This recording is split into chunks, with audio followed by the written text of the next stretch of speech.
Guys, I've been wanting to do a video on this collection. I finally can. Balmain, Les Éternels de Balmain, collection of fragrances, all coming right up. Thanks so much for tuning in. I'm Sebastian talking to you about the Les Éternels de Balmain collection of fragrances. Have you gotten your nose on these fragrances? I got very excited when these launched and I had heard they were coming. In fact, I've been following Balmain Instagram, and they were highlighting their beauty Instagram. I had also read that Estee Lauder was going to be launching the beauty for Balmain, and yeah, I got excited. I was waiting for them. They launched in August of last year, and I got my nose on them in September. I liked several of them. At that time, they weren't disclosing perfumers, but when I sampled them at the Galeries Lafayette in Paris, I thought, these smell like fragrances created by Quentin Bisch. Well, he's done 4 of the fragrances. I don't have all the bottles here. I've got 6 of the 9 fragrances in bottles, and I'm going to talk to you about 3 of them in sample form. I've been collecting these since that time in, sampling in France last September. And there's some that I really like. Like, if you've been following me, I've been hyping this one. Celle d'Ambre is one of my favorites. It's so good, so super sexy, created by Quentin Bisch. I've got several fragrances here created by Quentin. And I think the more I smell this guy's creations, the more I end up liking his creations. So it's something about his, DNA that he uses, the ingredients that he uses. Yes, Akigalawood. It's a patchouli type of note. I really enjoy this, and he uses it plenty in niche style fragrances. Of course, this is a designer, but this is their luxury collection, not their signature line. And I don't think this brand has a signature line as of now. Most likely they'll launch it in the future. And some of the fragrances here are renamed fragrances from yesteryear, so they had fragrances similar to these and they've brought them back and things like that. In fact, one of them, Carbone, I had a bottle when I first started doing YouTube videos in 2012. This Carbone smells nothing like the last Carbone. The last Carbone was created by Nathalie Larson. This one is Quentin Bisch, and I'll tell you all about it. I don't have that Carbone, sadly, but I'll tell you all the details about these fragrances. If you have a favorite fragrance in this collection, let me know, add a comment below. If you haven't sampled these yet, are you curious to sample them? Are you just kind of sitting these fragrances out? You're not that interested. Do add all the comments that you can about this collection. And let's get started with the latest release. They just launched a new one earlier this year. It's called BLANC GALAXIE, this one right here. So they have a total of 9 fragrances now. This is the 9th that came out early this year. The remainder of the fragrances were launched late last year, around August, September. So this one is a very clean citrusy fragrance. It's considered a citrus Chypre, featuring notes of Cedrat, Magnolia, Myrtle, Bergamot, lime, Buddha's hand, green mandarin, patchouli, musk. No perfumer is credited here. I think they're kind of doing similar to what Tom Ford does. They don't announce the perfumers right away. But it was funny when I sampled the collection, especially this fragrance, BLEU INFINI. I thought to myself, that is a Quentin Bisch creation. And yeah, I'll tell you more about it. But let's smell BLANC GALAXIE. It's a clean, musky, aromatic, spicy citrus fragrance. I think it's going to be perfect for the coming warm days. And it's just that juicy citruses, very zingy, effervescent, bright, invigorating, with aromatics. There's myrtle here, very interesting floral note, but it's a kind of flower that grows on these little bushy like trees that has a fruit, but the flower is very aromatic, doesn't smell like other flowers. It's a bit spicy and herbal smelling, so it's present here. And of course you've got magnolia in this as well. Very, very juicy, giving me 7-Up vibes, but more of a tart 7-Up. I don't know if you guys like that idea, but that's the kind of vibe I'm getting, because there's this creaminess from Magnolia, but it's so effervescent, it's so sparkling that I feel like I've just poured myself a 7-Up, or 7-Up that's been laced with some lemon splashes or dashes, and giving me that kind of a very citrusy kind of effervescence. So good. This is really, really great. Really do enjoy it, but I wouldn't say this is something that you would rush out to get. Sample it when you're near it. It's a citrus, really nicely done, and clean and sparkly, but I've smelled fragrances like this before. It's just a very quality take on of fragrance. So this is Blanc Galaxie from Balmain. The next one is the fragrance that reminded me of Quentin Bisch's signature. This is BLEU INFINI. So there's nothing blue about this fragrance. So if you go in thinking this is a blue fragrance, it's not. So don't go thinking that. This one also gives me some hints of Ganymede from the famous perfumer Quentin Bisch for the house of Marc-Antoine Barrois. This isn't identical. In fact, there's a lot of other things going on here that distances itself from Ganymede, but there are hints in it, and most likely Quentin took his formula, tweaked it up a lot, but kind of kept the similarity in there and gave us something new for the house of Balmain. Really, really enjoy this one. It's considered a woody aromatic fougere fragrance, but I wouldn't call this a full-on barbershop style fragrance. It's a modern fougere. It's Ciste's Labdanum, moss, pink pepper, Akigalawood, Clary sage, Ambroxan, artemisia, incense, oak moss, everlasting flower, patchouli, salty evernil, which is a moss. A lot going on here, right? What I like about this one, I like its savory qualities. So the saltiness adds a bit of a savory effect in here. There's not much sweetness. I also get a very dry herbal experience. Like the Immortelle in this, I think it's this note that gives me the hints of Ganymede, because that Ganymede had a lot of Immortelle. But what is different here, the Ganymede had violet leaves, so it had a very ozonic effect next to this very dry Immortelle note. You don't have the ozonic effect here. You've got more of a mossy, salty lichen effect in here that is really nicely done. Really, really wonderfully done. But the Akigalawood is prominent. You'll smell it. But Akigalawood is Givaudan's kind of a cleaned up patchouli. And again, patchouli is a favorite note. This doesn't smell like what traditional patchouli smells like to me.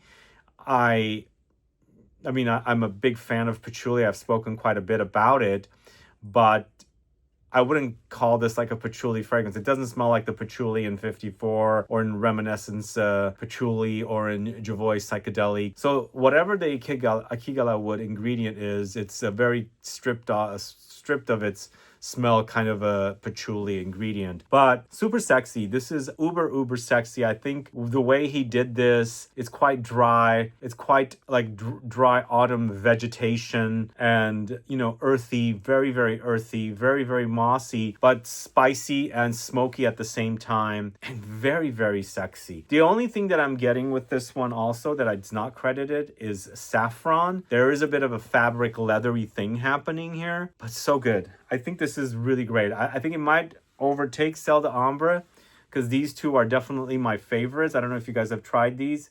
They're so good. But BLEU INFINI has become a favorite of mine, and I just picked it up recently, ordered from Selfridges, and I can't get enough of it. So this is BLEU INFINI from the house of Balmain. So next we're going to talk about bronze. I only have a sample here. This is created by Shyamala Maisondieu. She's also a Givaudan perfumer, just like Quentin Bisch. She's been making quite a bit of Tom Ford fragrances.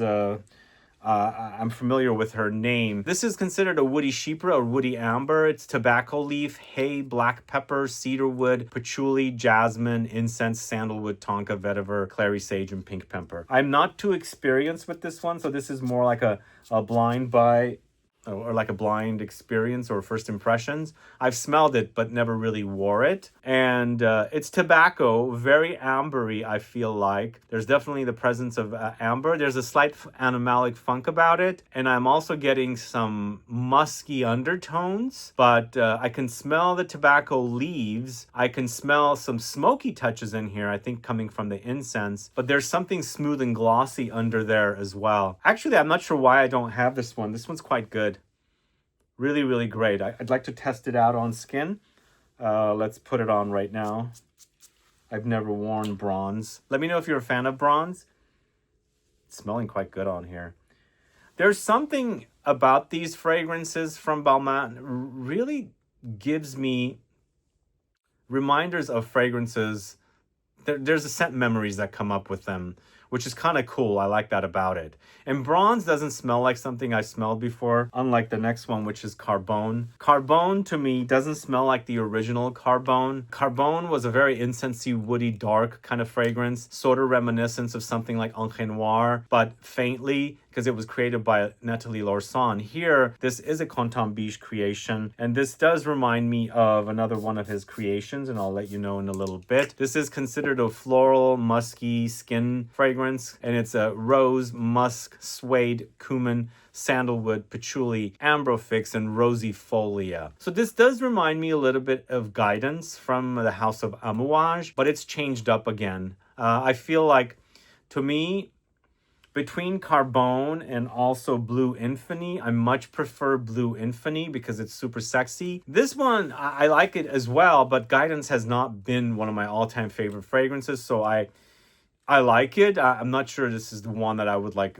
pull for quite a bit, but it's quite rosy and also musky. It's a suede smooth leather. A bit of, sweaty spice comes in like cumin. And there's a smooth kind of a creamy layer of sandalwood in the dry down with that earthy patchouli, which is, giving a super sexy effect. And there's a overdose of ambrofix, which is basically like Ambroxan. No, I think he did a good job. It's interesting, between Carbone and BLEU INFINI, I instantly say Carbone reminds me of Guidance, but I don't instantly say, that BLEU INFINI reminds me of Ganymede, even though I first thought BLEU INFINI totally reminded me of a Quentin Bisch creation.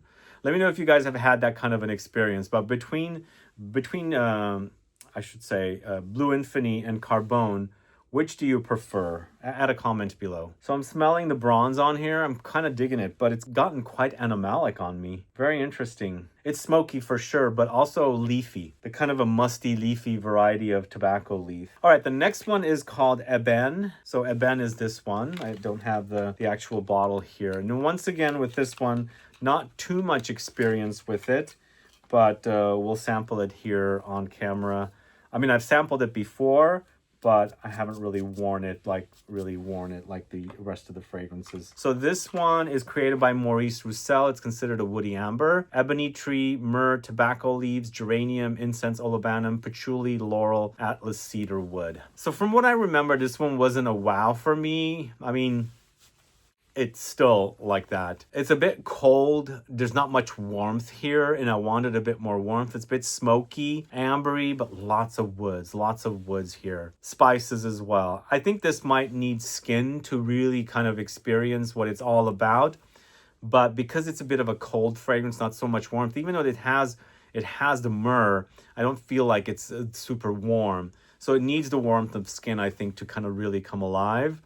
But I haven't really been a fan of ebony fragrances. I don't know. There's Ebene Fumé. I guess it's kind of sort of in that same ballpark. I don't know. Not a favorite fragrance of mine. And then the last one from sample is Ivoire. And Ivoire is a redo of a existing Balmain fragrance. This one is in a white clear bottle, and it's a very famous fragrance from Balmain. It's the tuberose fragrance. And this is a woody floral created by Dominique Ropion. It's tuberose, vetiver, grapefruit, turmeric, orange blossom, rosemary, sandalwood, suede, ylang ylang. I like tuberose. I'm not the biggest fan of it. It's not like an all-time favorite note. It's very creamy. I'm smelling without even putting my nose to the strip. It's very creamy. It's got a smooth, creamy effect, and very, very spicy as well, and woody. So the turmeric adds this kind of a very interesting spice to the fragrance. But along the way, you've got aromatics. You've got a little orange blossom, and I think the orange blossom mixes perfectly with the tuberose, and a bit of juicy, zingy citruses like the grapefruit. But I'm picking up a little bit of ylang ylang as well, but it's not so prominent. I think this is mostly about how the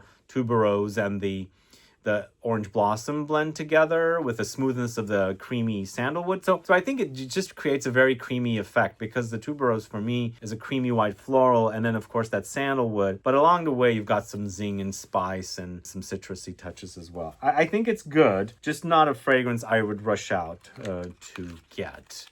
But that's Ivoire. Let me know if you're a fan of Ivoire. All right, here we have another Quentin Bisch creation. This is Rouge. Rouge is a floral fragrance once again. It's considered a fruity floral. It's lilies, Morea ciliata or ciliata. I think it's just Morea ciliata, osmanthus, ylang ylang, jasmine, sambac, grapefruit, nutmeg, suede, and ambrofix. So Givaudan uses Ambrofix. It's kind of similar to Ambroxan. It's their own proprietary alternative to Ambergris. So I'm smelling Rouge. I like it more than Ivoire, by the way. I do. It smells pleasant, and it's quite fruity. And I think the fruitiness kind of tones down the overdose of the white flowers. But you know what? For me, growing up Christian, I thought that lilies left an impression on me because we had it all around Easter.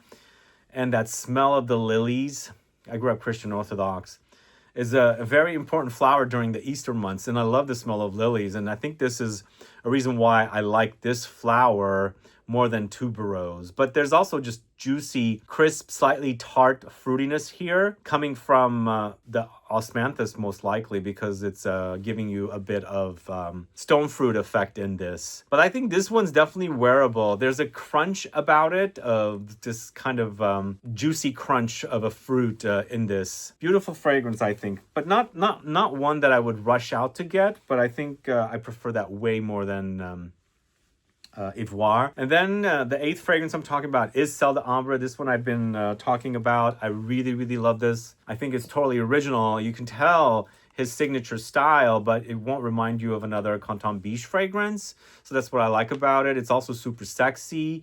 And this one also gives me the idea of there's this like a scent memories I'm getting with this fragrance. But this is amber, considered an amber fragrance. It's amber 83 de l'air, incense or olibanum, ambergris, iris oris, black tea, cis labdanum, jasmine, seaweed, algae, sandalwood. Really, really nicely done. There is a slight animalic effect here, and I wasn't getting it for the longest time. I was recently smelling it. I finally got it, but I think it's hidden enough. There's a dirty funk under there, and I finally get why people would think this is animalic, but I like that about it. But I guess also this might come off a slight bit like something that Quentin Bisch did for Marc-Antoine Barrois, like B683 Extrait, not the original, because the funk in this is kind of similar to the funk in the Extrait version of B683, and I feel like there's oud in that B683, so there's a bit of a oudy effect happening here, but so super sexy, guys. Really, really lovely. It's so like high quality. There's something quality about this one done in, I don't know, just comes off like this most impressive creation.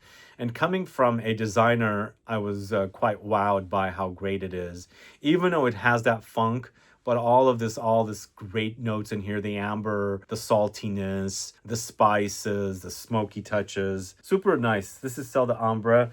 I think I still prefer Celle d'Ambre over BLEU INFINI, but these are really, really close the way they're done. All right, and last but not least, we've got Von Vert, this one right here. So this is a recreation of a recreation. So I think the original was created by Germaine Cellier. The previous version was created by Khalees Becker and Nathalie Feistauer. Now it's created by Shyamala Maisondieu and Khalees Becker. It's a green floral fragrance. And from what I remember, the previous edition had hyacinth and lily of the valley. And here, I don't know if they haven't really kept those notes. So it is not as good as I remember it being, but still a great green fragrance, I think. It does have the galbanum, which I really, really love. But they've added calypsone, which is like a watery aquatic thing, which, I don't know. I'm not sure if I really like the calypsone note. But this calypsone, fig leaves, basil, jasmine grandiflorum, along with jasmine, sambac, galbanum, spearmint, tuberose, orange blossom, green mandarin, black currant, musk. You know, it's pleasant. But I kind of wanted that lily of the valley and hyacinth because I love those spring floral notes, green floral notes.